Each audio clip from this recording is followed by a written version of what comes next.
Good morning. I thought I'd bring you some news today. Got several things here that's been going on while we've all been paying attention to all the, um, I don't know, shiny things that they've been throwing at us with the election.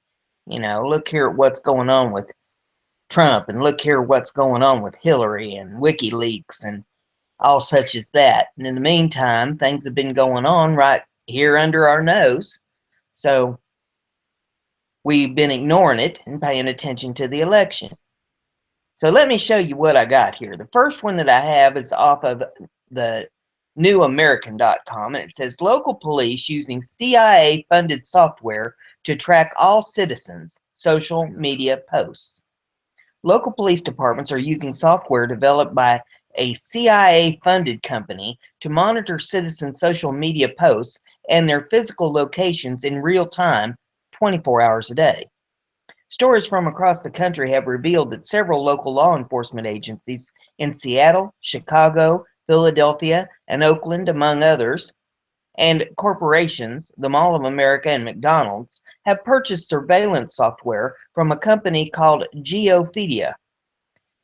The program will inform police of a physical location from which you made your last social media post.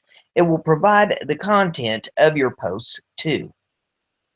Twitter, Instagram, and Facebook are all included in the surveillance suite, and all the updates posted to any one of these popular services will be uploaded to one single database available all day, every day to police.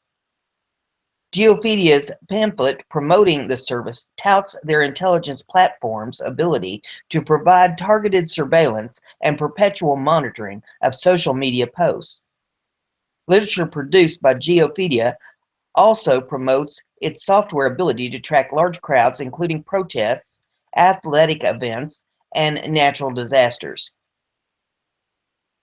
Also, as reported by The Intercept, Geopedia specializes in collecting geotagged social media messages from platforms such as Twitter and Instagram to monitor breaking news events in real time. The company, which counts dozens of local law enforcement agencies as clients, markets its ability to track activist protests on behalf of both corporate and interests and police departments. It is hard to imagine anything more offensive to the Constitution and its protection against unwarranted searches and seizures. The violation on part of local law enforcement using Geopedia's surveillance software is all made possible by millions of dollars invested in this company and others by the In-Q-Tel, the venture capital firm controlled by the CIA. In-Q-Tel is active in the advancement of surveillance net spread all over the United States by federal, state, and local government. How substantial is CIA's involvement? The Interceptor article reports the latest round of In-Q-Tel investments comes as CIA has revamped its outreach to Silicon Valley, establishing a new wing, the Directorate of Digital Innovation, which is tasked with developing and deploying cutting-edge solutions by directly engaging the private sector. The Directorate is working closely with In-Q-Tel to integrate the latest technology into agency-wide intelligence capabilities.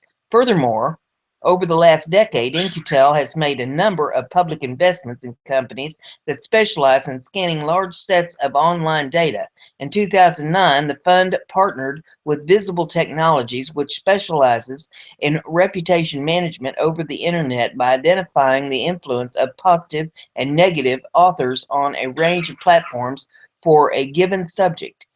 And 6 years ago, In-Q-Tel formed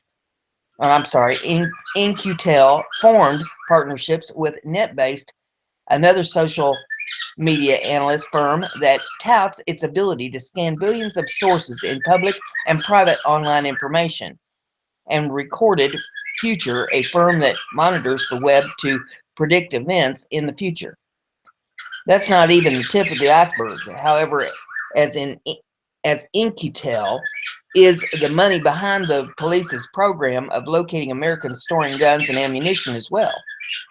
As I reported in 2012, In-Q-Tel provided the following history of its creation on its website. In 1998, CIA identified technology as top strategic priority and set out a radical plan to create a new venture that would help increase the agency's access to private sector innovation. In-Q-Tel was chartered in February 1999 by a group of private citizens at the request of the Director of Central Intelligence and with the support of the U.S. Congress. IQT was tasked with building a bridge between the agency and a new set of technology innovators. Mission accomplished. The bridge builders at In-Q-Tel have managed to find a company, Genia Photonics, so innovative that it can secretly bypass the Fourth Amendment from more than 50 yards away. Naturally, the government wants to get this device installed in airports and border crossings as soon as possible. Genia Photonics' website claims that their product will allow agents to detect drug mixtures, chemical and biological warfare, CBW, explosives, and toxic spills before they become a threat to the homeland or to the agents themselves. The beam used in this scanner is 10 million times faster and 1 million times more sensitive than those currently in use. Imagine the possibilities of a tool so fast and so sensitive. No longer will the TSA be resigned to plucking one or two or even a dozen people out of the security line in the airport. Now, with the Genia Photonics laser, they can scan every single passenger and know so much more than just what he's carrying. And again, the passengers will never be the wiser. They will never know that their very body chemistry is being monitored and recorded by agents working on behalf of the U.S. government. Of course, DHS and TSA will not be satisfied with merely being able to quickly detect explosives, chemicals, and biological weapons, and now they won't have to be. Reading straight from the promotional material produced by the Genia Photonics, the new scanning method called terahertz spectroscopy can penetrate through many dielectric materials such as clothing, paper, plastic, leather, wood, and ceramics. Does one often carry wood and ceramics on board an airplane? No, but one certainly finds such objects in a home. Fortunately for Homeland Security, their new little scanner is very portable and won't be confined to use in airports or border patrol stations. Take this bit of boasting from Intel Q as evidence of the ultimate unconstitutional use of the device. An important benefit of Genia Photonics implementation as compared to existing solutions is that the entire synchronized laser system is comprised in a single robust and alignment-free unit that may be easily transported for use in many environments. This compact and robust laser has the ability to rapidly sweep wavelengths in any pattern and sequence. Everyone everywhere will now be a potential target for this portable, powerful laser beam. From 164 feet, the government can now, or let's see, lost my place here. The government can fire a laser beam that can penetrate wood houses and detect important biological data about whatever or whoever is inside. Now, 4 years later, cities have installed geophedia that will instantly inform police of citizens' virtual posts and physical locations. This monitoring is constantly at the fingertips of law enforcement, one of the agencies committed to protecting and serving, and now committed to prying and surveilling. The fact that this technology, advanced surveillance services, is funded, albeit indirectly, by the CIA, paints a bleak picture indeed of the status of individuals' liberty in the United States of America and the concern paid on any level about the rights once protected by the Fourth Amendment to the Constitution. Today, From the federal government to city police, all Americans are constantly within the view of the never-blinking eye of the manifold surveillance systems. Upon a request for comment, Carrie Cecine, the vice president for the External Affairs in In-Q-Tel, told The Intercept that her company does not participate in media interviews or opportunities. So there's that one. And yes, I'm down in the office this morning instead of up in the studio. So you get my co-host, Fred. He puts his input in on these things too.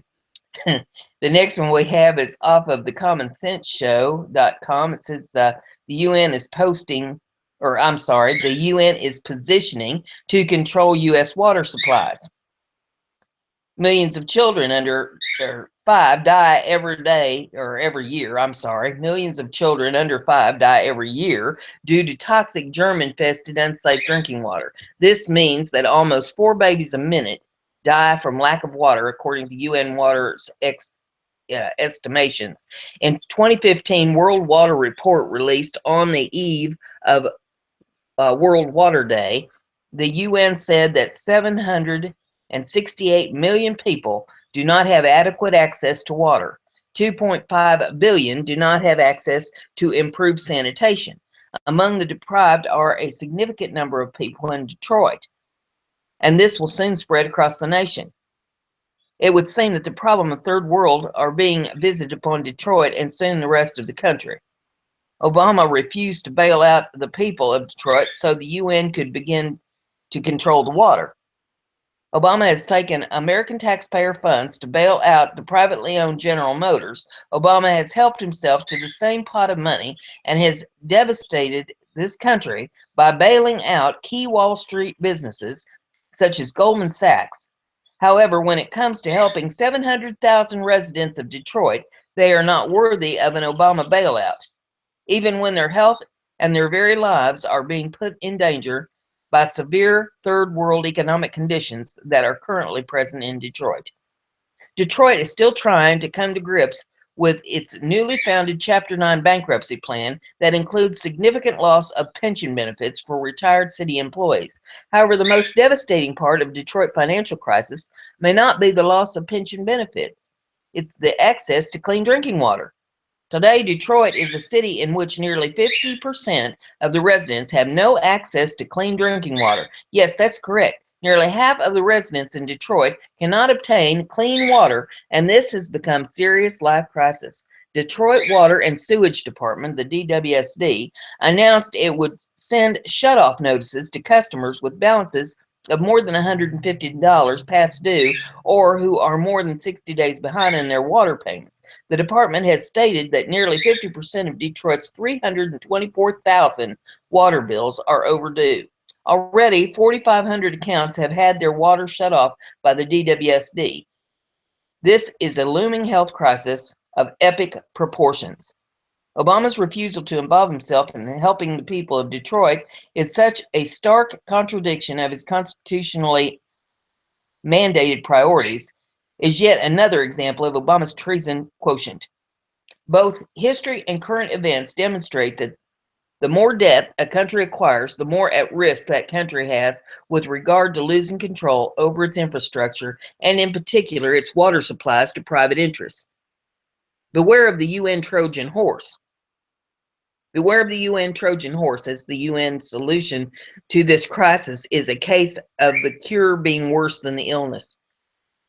After reading this section of the report on Detroit water crisis, it will be apparent why Obama has refused to bail out the people of Detroit, even as the people face an extreme crisis.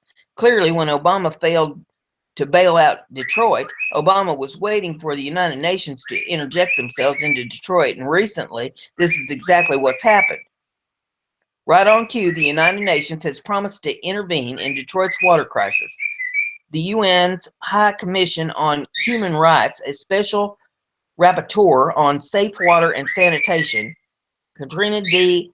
Albuquerque, is in possession of a mandate which dictates that she must directly intervene with the U.S. government, first in a confidential manner and then in a public manner.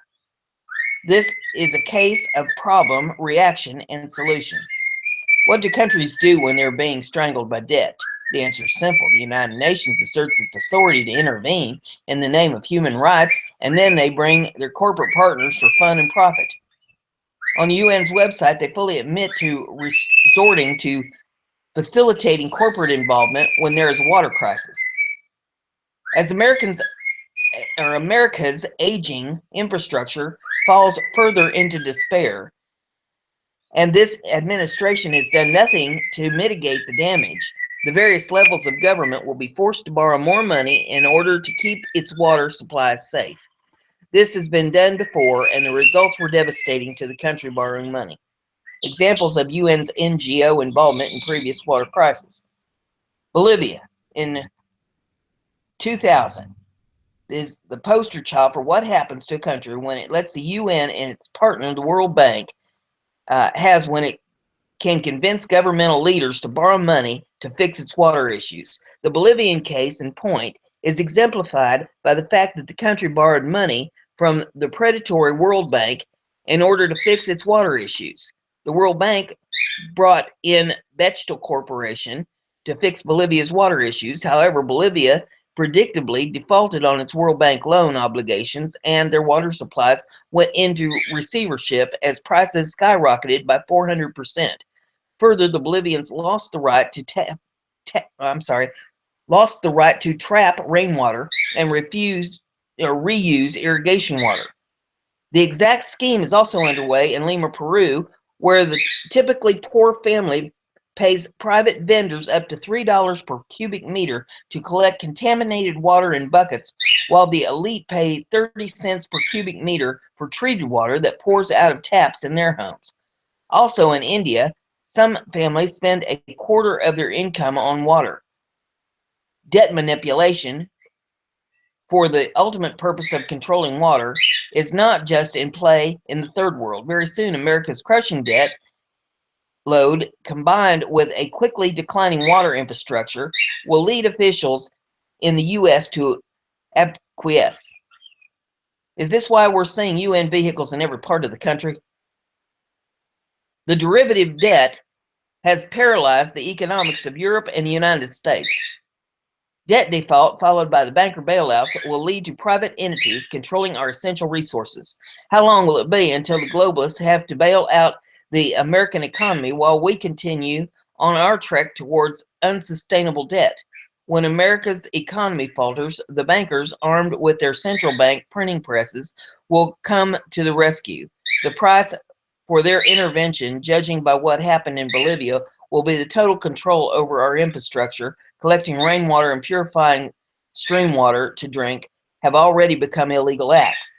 As the UN has recently called for, all water will eventually be obtained through public-private partnership corporations, and you can bet, as history has set the precedent, the price of water will get very expensive. Draconian water policies are present in the U.S. States like Colorado, Utah, Washington have already made it illegal to trap rainwater and use these resources for such purposes as drinking and irrigation. In Douglas County, Colorado, just south of metropolitan Denver, engineers conducted a study on how rainwater collection affects aquifer function and health, as well as groundwater supplies. The study revealed that when private parties collect rainwater on their properties, this serves to reduce the demand on local water facilities and improves conservation efforts. Based on this research, trapping rainwater should be encouraged. However, conservation is not the goal of modern-day water management. Political and personal control of the citizenry is the final objective. The Bolivian water experience is already underway in the United States. Did we really think this was going to happen in Bolivia? Similar projects are underway in Manila, Pakistan, San Francisco. Yes, this is correct. Bechtel now has contract with San Francisco city government to upgrade the city's water system. Bechtel employees are working side by side with city workers in a privatization move that people in the know fear will lead to an eventual takeover of San Francisco's water system and create a fiasco similar to the one in Bolivia. Whereas massive debt will soon cause the U.S. to lose control over our water. This is all part of an Agenda 21 plot to control the water of the United States in order to subjugate the people and to make a lot of money in the process. It's not just Detroit that's in trouble. St. Louis, Cleveland, and Pittsburgh are just a few of several aging communities that are in severe financial stress. Soon, these water practices are going to be visited on many American cities. A paper by the US-based NGO Corporate Accountability International asks, what is the ulterior motive, or at least the commonality of interest between these corporations in financing WHI's expansion? At least three strategic outcomes can be observed. Number one, self-dealing or profiteering. Number two, political and cultural commodification of water. And three, advancement of self-proclaimed new global architecture for corporate control of water. This quote is not only accurate, it's prophetic. It has been announced that Nestle, the thieves robbing the Great Lakes, Coke, and Veolia in what is being called 2030 Water Resources Group Phase 2. The group's announced strategy is to insert private management of all water resources on the planet. How will the Agenda 21 sources get people into the stack and pack urban centers of the future? Water to accomplish this goal, and will serve a higher and will this serve a higher political goal? You already know the answer to that question. At the end of the day, and just like they will with food, the end game for the UN involves the globalists using water as a weapon to subjugate the population. This process is already underway and will accelerate in the future, try it again. This process is already underway and will accelerate in the difficult times which lie ahead.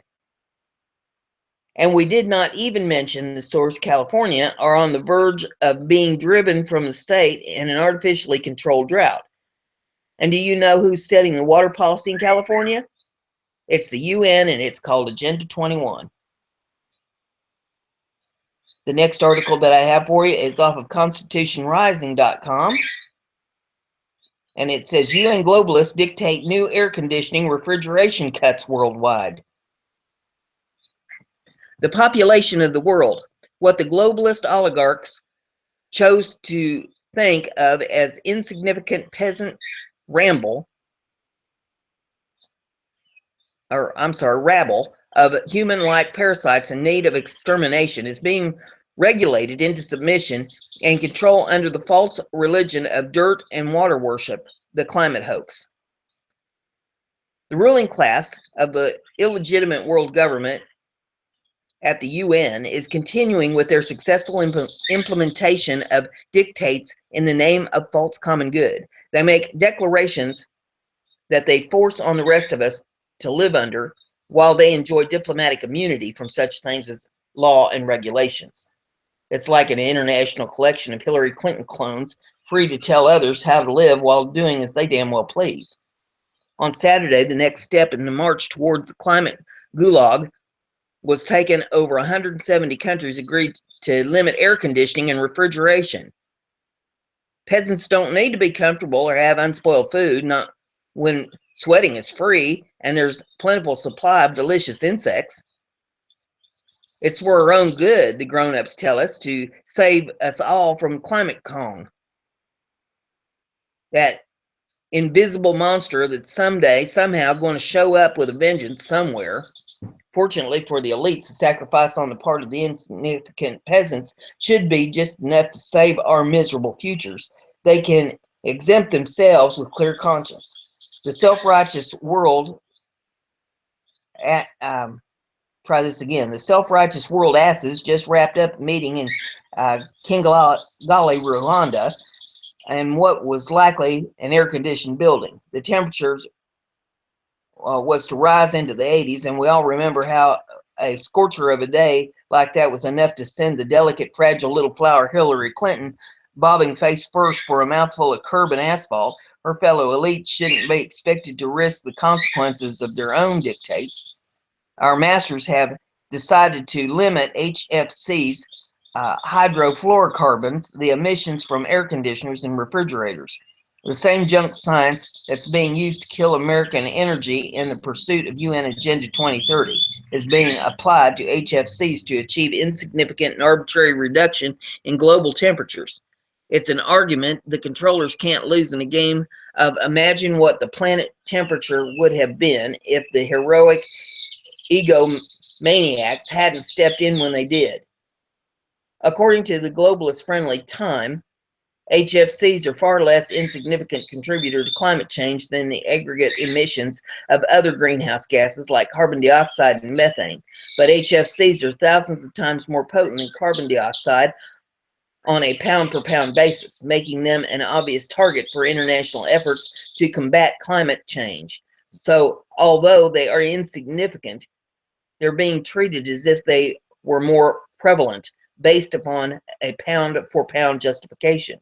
If gold were as plentiful as common rocks, it wouldn't be as valuable, but it isn't. If the polar ice caps melted, they'd flood New York City, but they're not.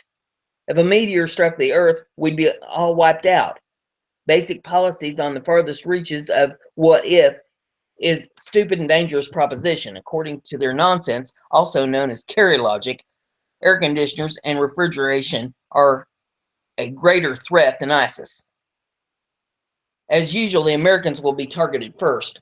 Developed countries will be required to freeze their HFC production at 2019 levels in 2 years' time, with mandated reductions to begin immediately thereafter.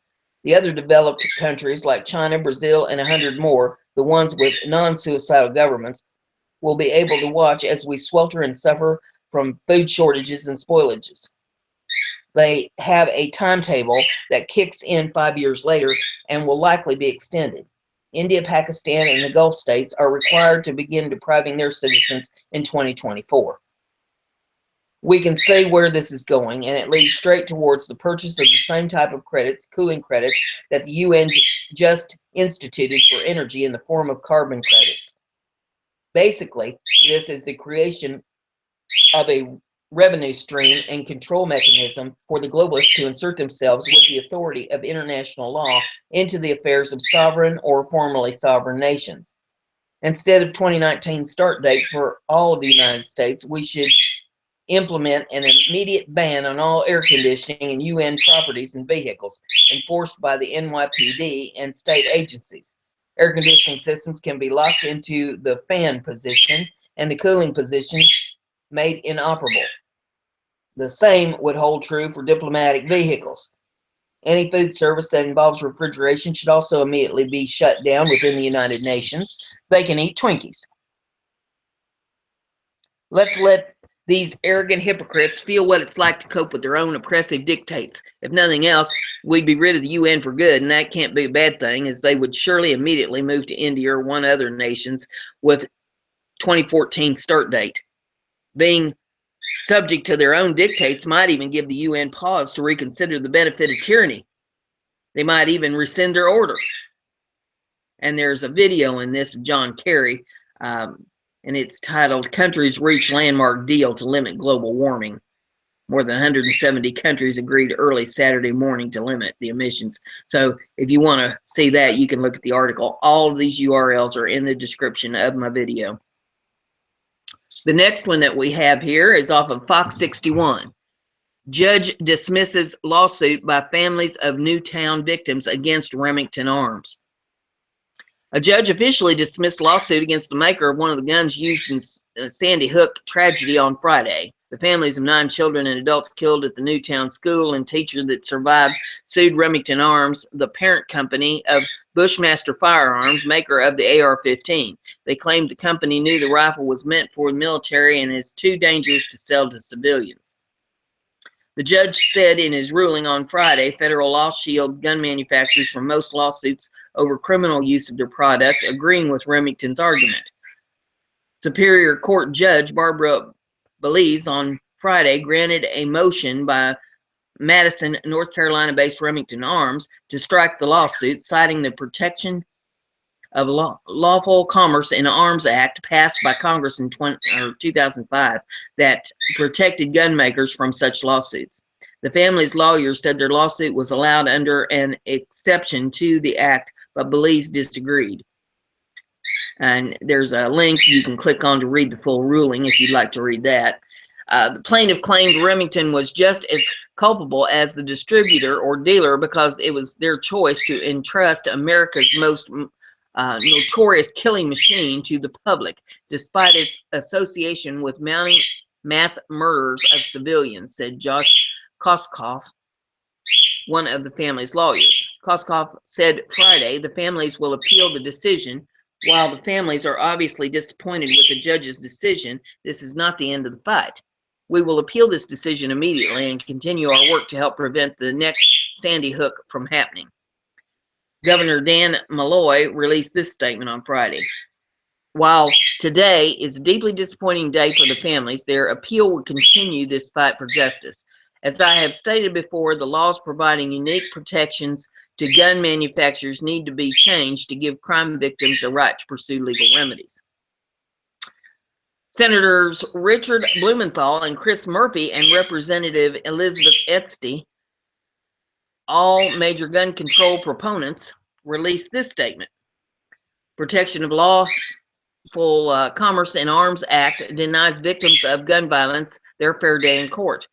This misapplied and misguided law protects gun manufacturers from liability, even for dangerous and irresponsible practices, an unprecedented and indefensible legal shield available to no one other American industry. We disagreed with today's decision and will continue our fight to repeal this reprehensible law. State police say 20-year-old Adam Lanza killed his victims using the model AR-15. According to authorities, his mother Nancy, who was also killed by Adam, illegally bought the rifle. The AR-15's popularity among gun owners is unquestioned, but its place in public has only been tested by the plaintiffs, but by many across the nation. Let's see. In June, other major rulings impacted the guns. The Supreme Court ruled that semi-automatic assault weapons and magazine bans put in place in Connecticut after the Sandy Hook tragedy is in fact constitutional. In May, the judge granted attorneys for Sandy Hook families access to internal documents from Remington, whose marketing practices have been called into question by my plaintiff's legal team. Back in June, lawyers for Remington Arms argued that the lawsuit should be thrown out because of a 2005 federal law that protects gun manufacturers from most lawsuits over criminal use of their products. This lawsuit appears to have been the first of its kind against gun manufacturer who claims an exception, and that claim did not end up holding up. In July, the judge asked both sides to meet privately to discuss disagreements over the document that families wanted to be brought into public view. So there you have that. I mean, what's next? Somebody gets stabbed, so we're going to go after the maker of the knife. I mean, that's how ignorant this is. Or, somebody gets hit by a car, so you're going to, sue the manufacturer of the automobile. Insanity. The next one we have here is off BizPack Review. 4 thugs who viciously beat cop supporting teen arrest. One is son of local councilwoman. The young Alabama teen who was savagely beaten by 4 young black men for the crime of supporting law enforcement may get some retribution. Authorities have arrested those they believe are responsible for the incident. After Brian Ogle, age 17, posted a pro-police statement on social media in response to recent police-related shootings, he was beaten in a parking lot September 30th and left fighting for his life with his skull fractured in 3 places. Those who were arrested are all former Salacuga, I guess it's pronounced, high school students, which is where Ogle was a student at the time of the attack, according to the Daily Home. Those arrested were Cortez Walker, age 20, Bobby Brown, age 19, who were picked up at Stillman College in Tuscaloosa, Alabama, 18-year-old Lanoa Ely Jr. was arrested at Auburn University in Montgomery. The fourth, Devon Nix, age 20, who was the son of Skycalooga District 2 City Councilwoman-elect Tiffany Nix, was arrested in Skycalooga, Alabama. After the attack, Ogle's mother, Brandy Allen, referred to the attack as hate crime to reporters. Instead of us planning for his 18th birthday, we're here, she said. Why? Because they made a statement that he backs the blue. I'm trying to understand how someone, no matter the color of their skin, can do this to another human being, she says. And there's video of her in this if you want to watch that at your leisure. The article goes on and says, Skycalooga Police Chief Kelly Johnson thanked all those who participated in the investigation. Our department would like to thank all of those who cooperated in this investigation as witnesses. SPD would also like to thank the Tuscaloosa County Sheriff's Office Homicide Division for help in locating and apprehending the two suspects in their county, Johnson said in a statement. SPD investigators have worked tirelessly to bring this case to the point that it is at, and SPD does not expect to make any further arrest at this time. Walker, who is believed to have possessed a firearm at the time of the attack, was charged with assault in the first degree, an Alabama Class B felony, punishable with 2 20-year prison sentences. The remaining 3 defendants were each charged with assault in the second degree, a Class C felony, punishable by 1 year and 1 day to 10 years in prison. And the last article that I have for you today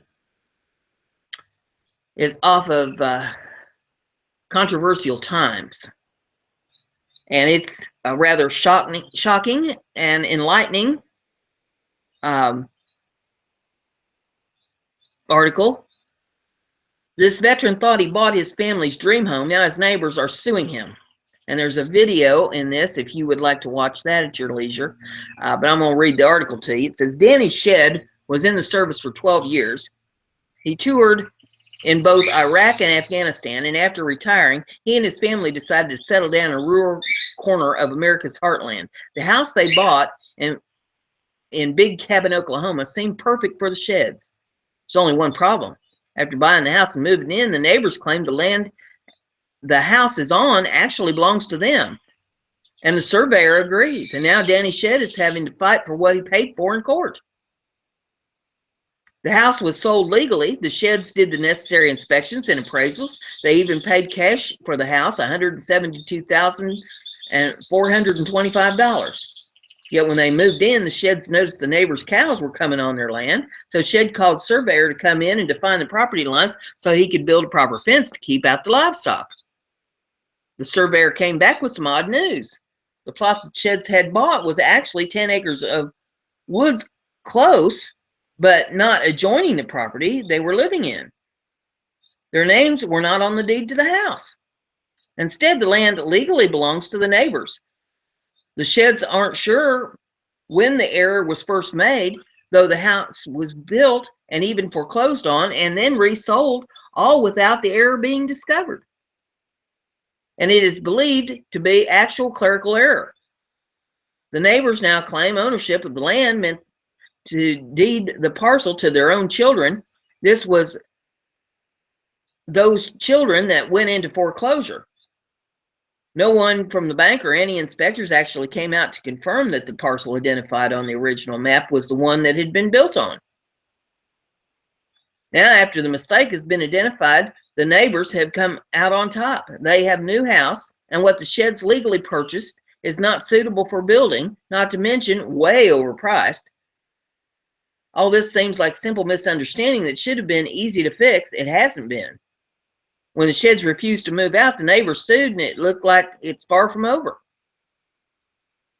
So there you have that. And this is not a simple case of suing the title company. You know, when you purchase property, anybody that has been involved in purchasing property, you get a title search done. I mean,